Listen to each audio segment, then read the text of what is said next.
En el video de hoy vamos a hablar acerca de dos tipos de motores impulsados o alimentados por una fuente de corriente alterna.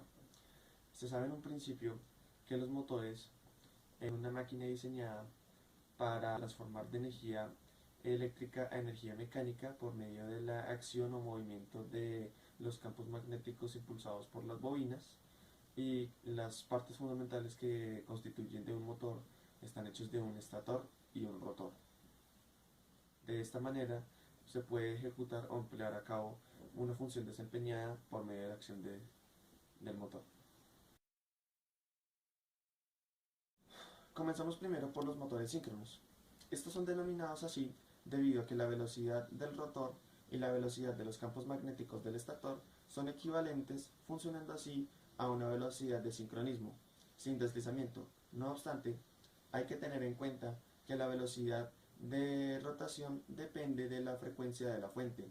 Por lo tanto, si esta es fija, la velocidad del motor va a ser constante independientemente de la carga o del voltaje de la línea trifásica. Estos motores tienen una gran aplicación para máquinas de gran tamaño con uso de corrientes de tipo variable.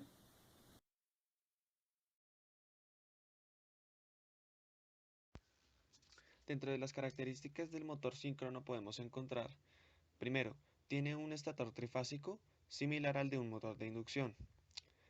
Tiene un rotor bobinado que tiene el mismo número de polos que el estator. Arranca como un motor de inducción. Dentro de la industria, son considerados como particularmente atractivos por ser impulsores de baja velocidad, y el factor de potencia se puede ajustar a 1, lo cual incrementa la eficiencia, aunque su construcción es más compleja y los costos son menores. Podemos generar una velocidad inferior a 300 revoluciones por minuto.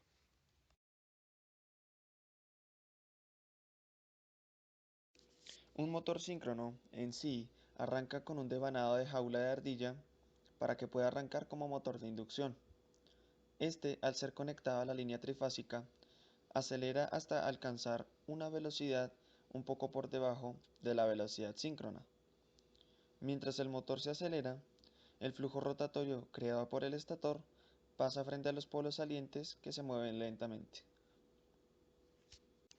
El frenado del motor síncrono puede llegar a tardar varias horas debido a la inercia del rotor y su carga. El proceso consiste en desconectar de la línea, manteniendo así toda la excitación de CD con la armadura en cortocircuito, manteniendo la excitación de CD con la armadura conectada a 3 resistores externos y aplicando un frenado mecánico. Motores asincrónicos son los que más se utilizan en el ámbito industrial, debido a su escaso mantenimiento, a su precio, a su tipo de almacenamiento Los y a su motores robustez. asíncronos son máquinas A rotativas de continuación, flujo variable y detallaremos ciclo los colector. fundamentos El teóricos campo y inductor el está principio de generado por funcionamiento corriente de un alterna. motor asincrónico. Generalmente, el inductor está en el estator y el inducido en el rotor.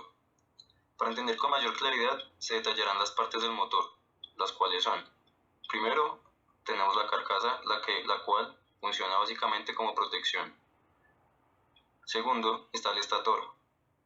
Esta es la parte fija que, al ser alimentada por un sistema trifásico de tensiones, originará el campo magnético giratorio, que producirá el movimiento en las partes móviles del rotor, el cual es el inductor. Y por último, tenemos el rotor, el cual es el inducido inmerso en el campo magnético originado en el estator. El rotor girará a una velocidad inferior a la de los campos magnéticos del estator y del rotor. Esta es la parte móvil. De esta manera, entendemos que los motores síncronos son motores que se caracterizan porque son mecánicamente sencillos de construir, lo cual los hace muy robustos y sencillos. Apenas requieren mantenimiento, son baratos y, en el caso de motores trifásicos, no necesitan arrancadores, es decir, arrancan por sí solos al conectarles la red trifásica de alimentación. Estos no se ven sometidos a vibraciones por efecto de la transformación de energía eléctrica en mecánica, ya que la potencia instantánea absorbida por una carga trifásica es constante e igual a la potencia activa. Estas son las principales ventajas que hacen que sea ampliamente utilizado en la industria. Por otro lado, tenemos los inconvenientes, entre los cuales podemos mencionar que son motores que tienen bajos pares de arranque, que presentan una zona inestable de funcionamiento y que el control de velocidad en amplios rangos es complejo. Es así como se pueden clasificar atendiendo a varios criterios.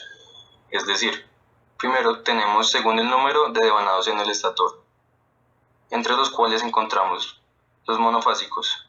Estos tienen un solo devanado en el estator. Se utilizan en aplicaciones tanto en el hogar como en la industria, como por ejemplo en bombas, ventiladores, lavadoras, electrodomésticos en general y pequeñas máquinas y herramientas.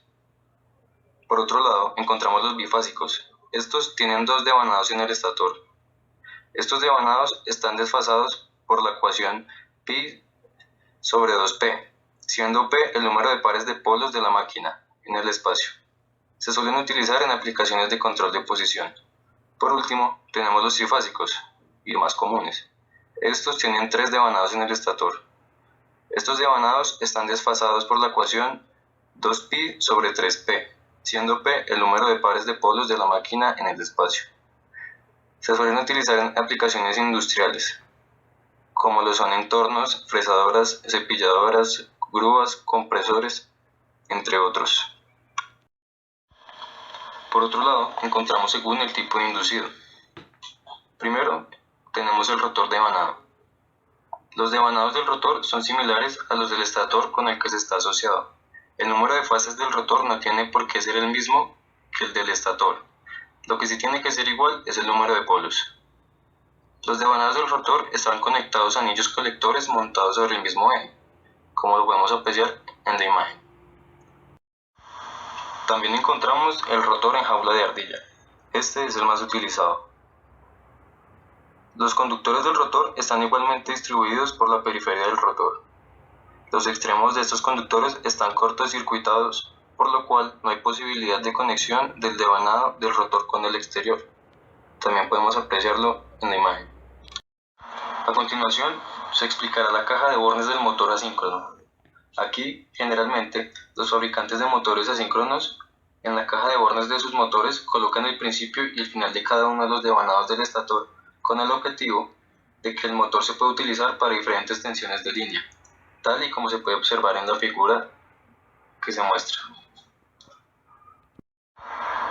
Para explicar el principio de funcionamiento de un motor asíncrono, nos vamos a servir de un ejemplo sencillo. Supongamos que tenemos un imán moviéndose a lo largo de una escalera conductora, tal como podemos verlo en la figura. Este imán, en su desplazamiento de velocidad, provoca una variación de flujo sobre los recintos cerrados que forman los peldaños de la escalera.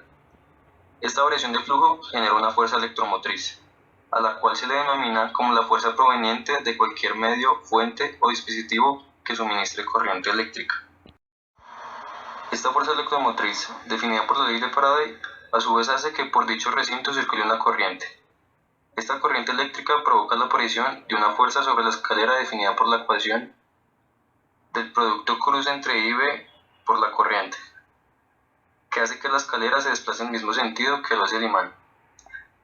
Se debe tener en cuenta que la escalera nunca podrá desplazarse a la velocidad del imán, ya que hay dos razones fundamentalmente. La primera, porque hay unas pérdidas de rozamiento que se le impiden, y la segunda, que en el supuesto caso de que se desplace a la misma velocidad que el imán, la variación de flujo sobre los recintos cerrados sería nula, y por tanto la fuerza electromotriz inducida también y por tanto la fuerza resultante también sería nula. Si se desea que la escalera se desplace en sentido contrario, basta con que el imán se desplace en sentido contrario para conseguir este efecto. Explicado el principio de funcionamiento de una manera teórica, damos paso a explicarlo de una manera más gráfica para mayor claridad. En el motor asíncrono tenemos un estator en el que distribuimos tres bobinas que van a ser alimentadas por un sistema trifásico de corrientes. Por el principio que nos dice que una aspira o conductor, al ser atravesada por una corriente eléctrica, produce un campo magnético, se van a generar tres campos magnéticos representados por los vectores en la imagen. El resultado de sumar estos tres campos será un campo magnético con sus polos norte y sur. Para demostrarlo se descompone S en color azul y T en color verde en sus componentes horizontal y vertical.